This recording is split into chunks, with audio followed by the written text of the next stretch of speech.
મોટે બોલવું કે મને હાચે નાનપણ સાંભળે પછી આ મોટપની મજા બધી કડવી લાગે કાગડા એવી એક મા વિશેની કવિતા હે હતો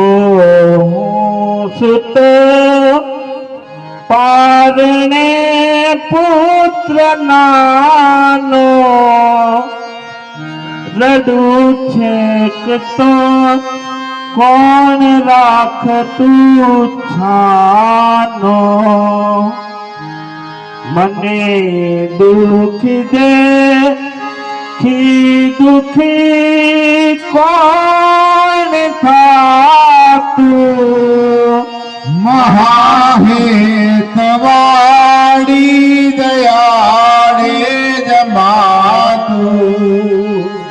સુકામાં સુવા લીધીને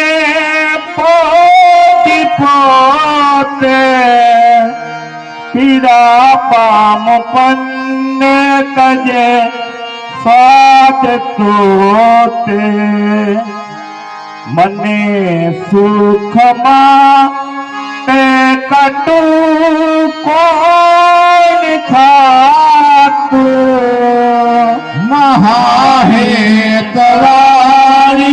દયાળી જમાતું લઈ છાતી સા હે બચી કોણ લેતું તજી તાજુ ખાજુ મને કોણ દેતું મને કોણ મુખે મીઠા ગીત ગાતું મહાહેતવાડી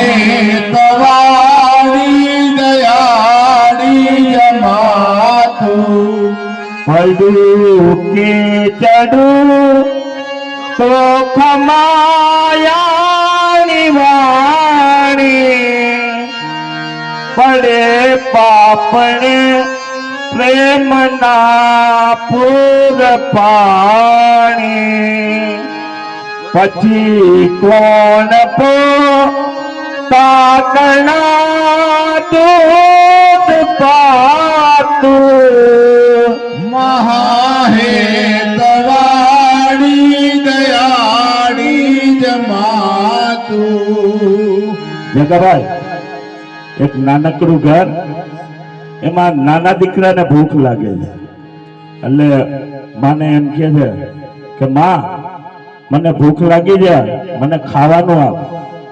એટલે માં એને લાડવો હોય એક એ પણ અડધો હોય આખો હોય એમાંથી મોટો દીકરો અડધો ખાઈ જાય અને અડધો આપે છે એટલે છોકરો રિહાય કે માં મારે તો આખો લાડવો ખાવો છે અડધો નહીં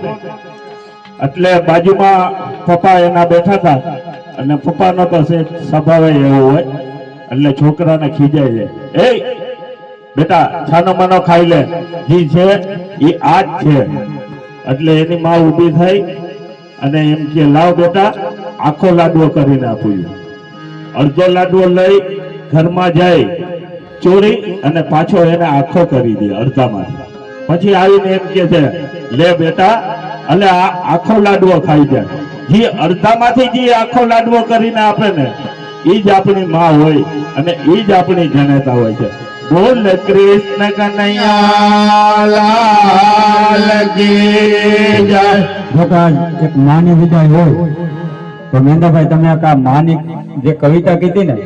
એની પર મને કેદાન બાપુની એક રચના યાદ આવે ખાલી બે જ કરી છે બરાબર